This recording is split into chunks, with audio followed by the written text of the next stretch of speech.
Hi there everybody, Dave here from HeyUGuys, and today we shall be talking about Guardians of the Galaxy Volume 2, which I saw last night and you two saw ages ago. I should say who I'm with. I am with the amazing Scott Davis. Hello. And the amazing Stefan Papovich.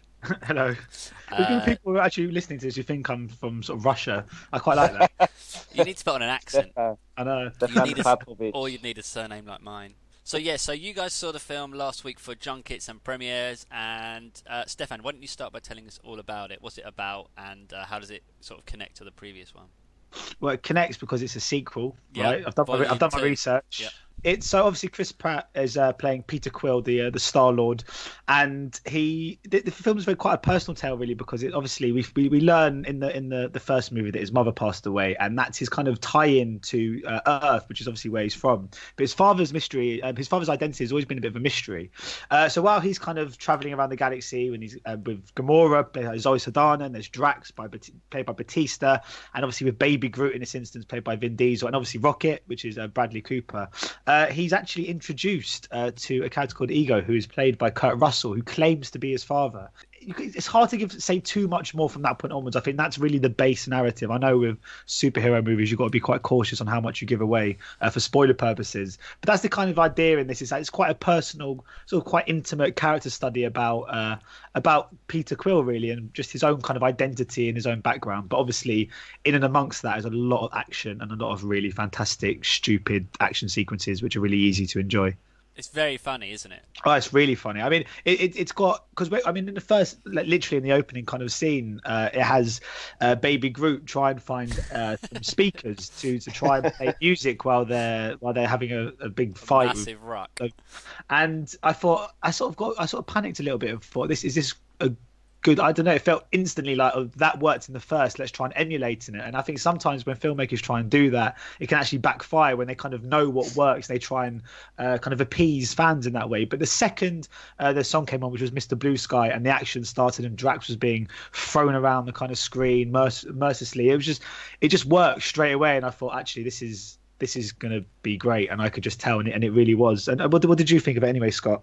Yeah, I thought it was fan bloody tastic. It's one of those, isn't it, where because the sequel was so well loved and so, made so much money and so many people, repeat viewings and all that kind of stuff, it was always people would assume it was going to struggle to live up to it. But I thought it actually did pretty darn well. I was going to say, but you said about the opening sequence, I was going to say it sets up everything really well. I was the same as you when it kind of, when he plugs the thing in, I thought, oh God, it's just going to be really cheesy and just too much. But it sets up the film beautifully, not just in terms of the fun aspect, but also, the team aspect as well, and all that amazing color that you see. Was fantastic. But it was great. I mean, it does go to quite unexpected places, which I really liked. It was quite refreshing to see it go to a few unexpected places. Really enjoyed Kurt Russell's performance as well. I thought he was fantastic. Chris Pratt, as always, was great. But actually, I thought the star, as much as I loved like Baby Groot and all that kind of stuff, I thought Bradley Cooper as Rocket was fantastic in this one. I thought he kind of stole the show, as did Michael Rooker as Yondu. I thought he was great. But everyone obviously will have fears about, will it live up to the first one? I thought it pretty much hit every note it tried to aim for. It might arguably be my favourite one of the Marvel universe so far. Ooh, big claim. Yeah. And Stefan, you gave it 5 stars. So I absolutely loved it. And I think just the fact that obviously, Scott, you were just saying like what characters you felt came out best in this, like sort of Yondu or Rocket, and I'd probably say, oh, what about Drax or Nebula, or Mantis, and you just think that for me is the sign of an incredibly well written film, where this is an ensemble film with such a huge host of characters. And I know obviously this film's got the benefit of the fact that they don't have to be introduced to us now because we know them already, so we can go straight into it. But every single character has their own arc, and I care about each and every one, and I think everyone could go and see it, and everyone could come back with their 3 favourites that could be so different to the next. And I think that is, to write that many well-rounded characters is quite incredible on James Gunn's behalf. But the reason I gave it 5 stars is because for me this is what blockbuster cinema is all about, because it's just pure entertainment, and it's just, I sat there for 2 hours and a quarter, and I just had a massive smile on my face and enjoyed every single moment. And even though I appreciate the kind of Chris Nolan kind of Batman type superhero film, the kind of dark and more steeped in reality type films, these big kind of overstated, just extravagant movies of this nature are exactly what I look for. But they only work if they have got a kind of emotional core to it. They have some sort of substance. And this film has that as well. It looks incredible, and it's so entertaining and so ridiculously like adrenaline fueled and all those things that you see written on posters.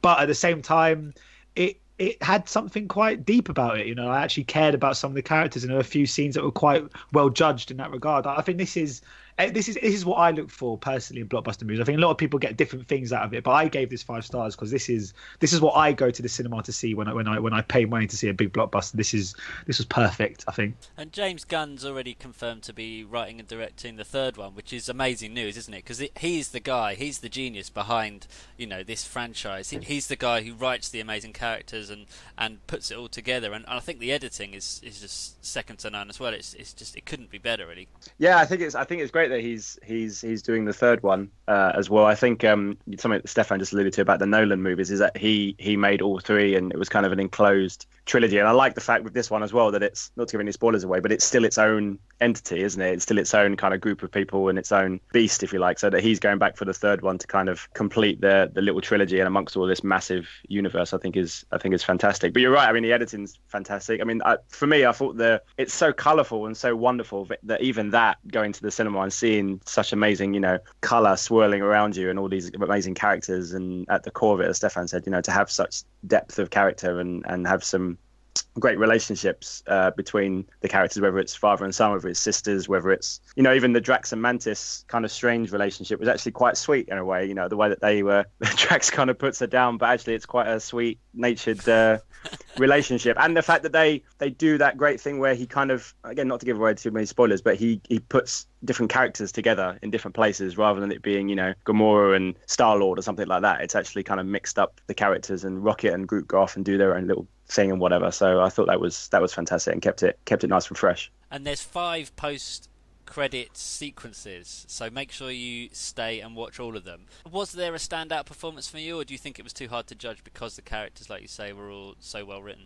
I think that for me personally, I mean, it's not necessarily a standout performance, but I think the best written character in this system was Drax. I think he had the majority of the best kind of one-liners because it is just so deadpan, and he just says things. I had me in stitches countless times. I can't even begin to tell you how funny I find Drax to a point where I was laughing so much I'd look around and go, why is no one else laughing at Drax as much as I'm laughing at Drax? I don't quite understand. But then, I mean, it's not a standout performance again, but Baby Groot. Oh my God! I didn't realize I was so maternal. Jesus, I sat there just going, just give me one. Just go. It was just lovely. But no, it's hard. I think in terms of actually maybe kind of acting wise, I thought Michael Rooker was the standout actual performance. Yeah, he was great. I thought he was absolutely brilliant. He brought so much nuance to that character, and just what a kind of flawed anti-hero, you know, Yondu is. I mean, it's just, I don't know. No, I thought that was a great character because not only did you actually start finding kind of a strand of empathy for the role, but at the same time there's this volatility the whole way through where you never quite knew what he was up to. And I think that's the sign of a good actor who kind of plays with so much with your perception just purely on the kind of just the most subtle of glances. And I thought he was probably the standout actor in this movie. Cool. And we actually interviewed him, or you interviewed him, Stefan, yesterday, didn't you, for this? Yeah. I should have told him that, actually, shouldn't I? You should have told him that. It might have sounded a bit sucky-uppy, but there were so many highlights in this movie for me, and we can't really say much about them, but there's one I will mention, and it's the very, very beginning of the film, well, after Baby Groot's intro with his amazing music, where we see a young Kurt Russell, and I was mesmerised at how they did that. So there's a flashback with a young Kurt Russell, and it looked like the footage had been shot in the 1980s with, I don't know, a sort of 30-something-year-old Kurt Russell. It blew me away. And it's quite encouraging. Stark contrast to the Carrie Fisher end of Rogue One, where I just thought it looked rubbish. This was amazing. Yeah, and I think it's encouraging because apparently aren't they doing that with Robert De Niro in this Scorsese film? And I remember reading it and just going, that is a terrible, terrible idea. But if they can make De Niro look like De Niro in the same way they made Kurt Russell look like young Kurt Russell, then I'm all for it. I just need to try and find out how they got this, how they did it, because I'd like to have a go as well. My next interview, if you can try that, Dave.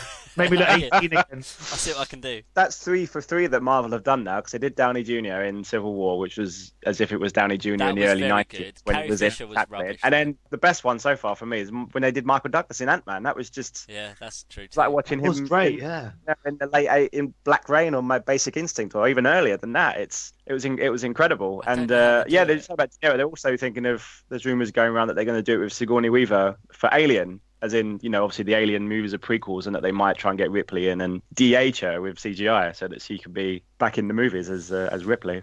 Or Fox need to get whoever's doing the Disney CG in, because whoever's doing it, there's probably about 1 million people, isn't it? But whoever's doing it is doing a stunning job. It's just Gary. Gaza. Gary at Disney. Dan, he's there, sat at his desk.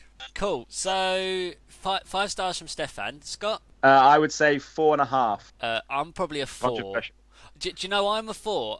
But where I was sitting in the premiere last night was in really rubbish seats, so there were a fair few jokes that didn't land for me because I couldn't hear what they said properly, and I got a bad neck from staring so high at the screen. So that may have marred my experience, I think. Well, obviously, as we do, we have to often let the studios know what our star rating is going to be, so they can kind of prepare for marketing purposes. And I emailed after the screening and I said 4, and then I went home. And my lovely fiance was here, and she kept saying, "What was the movie like?" And I just kept going on and on about it. And she went, "How many stars are you giving it?" 4. And she went, "Sounds like a 5-star review to me." And you went, "You know what? You're right." And I went straight onto my emails, and I was like, "I take it back. It's 5." So I was, in other words, what I'm trying to say is I can see the argument for 4. Yeah, because I felt that too. I want to see it again, and I want to sit in a place where I can hear it properly and see it properly. Was it a strange location to watch it in, the Hammersmith Apollo? Because obviously the acoustics are supposed to be good, but I was looking at people on Twitter, and some people were like sitting behind people and couldn't hardly see the screen where they were sitting. Where I sat, I had no trouble seeing the screen. I just saw it at about a 45-degree angle. Shouldn't have sat behind Drax then, should you, Dave? I know, he sat right in front of me. No, it was a funny event, because it was at the Hammersmith Apollo. They tried to make it much like a gig, and it didn't really land as they probably wanted it to. So sort of for the 10 or 15 minutes before the actual movie started, they cranked the music up loud, and everybody and they played loads of the soundtrack, which is, as we know, an amazing soundtrack. And about 20 people got up and danced, and I don't know if they sort of wanted everybody up, but then all the cast turn up, but they come in a side door after being interviewed by Scott and everybody else. They just sort of were there bobbing along, and I just didn't understand why they didn't get up on stage and just start, tell everybody to get up and just have a really good fun time. I think there was just a lack of communication there as to how it was actually supposed to go down, and it was a shame, because I think it could have gone off, like, epic, and if they'd got the cast on stage and G'd everybody up, but because of the fact that no one really knew what to do, and it was sort of, some people were like, well, this is a screening, it's not a gig, so, but there were a few people who did get up and dance, but it was not very many. So it was a cool event, clever idea. I think it just needed a bit, the execution needed to be better. A massive part of this movie, as we know, is the music in it, and the music is absolutely brilliant. And Stefan, you've got a great anecdote when you spoke to Dave Bautista yesterday. Go for it. Yeah, well, no, because I remember I loved the soundtrack so much, and they had a Sam Cooke song in there, Bring It On Home to Me, and he's just one of my favourites. And I kept thinking, please have an Al Green song in there, but they didn't. So I thought I'd wear an Al Green T-shirt to the junket, hoping I'd see James Gunn. He'd go, "Oh, Al Green!" and put it in the 3rd movie, right?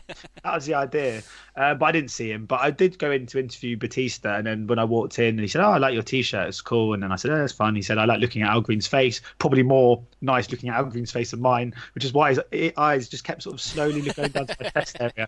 And then, anyway, so I did the interview, and then afterwards, when I was sort of standing up about to leave the room, he said, "Oh, can I buy your T-shirt?" And I just sort of said, "What, now?" As in, and he was like, "No, he didn't want me to actually sell it to him." I said, "I don't think it would fit." And he says he has a problem finding clothes that fit his size, which is kind of understandable because he's massive. And then I just sort of said, "Well, don't worry, it doesn't really fit me either, because, it's Easter. I ate quite a lot of chocolate." And then I sort of just left the room, but he just wanted to buy my T-shirt off me, which is quite nice. Because banter with Bautista. Exactly, it's all about the beautiful banter. Just a shame the cameras are turned off and I made the story up. What? Yeah. Awesome. Well, that's our thoughts on Guardians of the Galaxy. Let us know when you've seen it what you thought of it. Do you agree? Do you disagree? What was your favourite bit? who is your favourite character. As always, you can subscribe to YouTube, Facebook, Instagram, and Twitter. And we will see you next time on Mouth Off. Take care, everybody. Bye. Bye. Bye. Bye. Ladies and gentlemen, you're watching Hey You Guys! Hey You Guys, huh? Hey, you guys. Is that from the Goonies? It is indeed, yeah. Nice. Hey,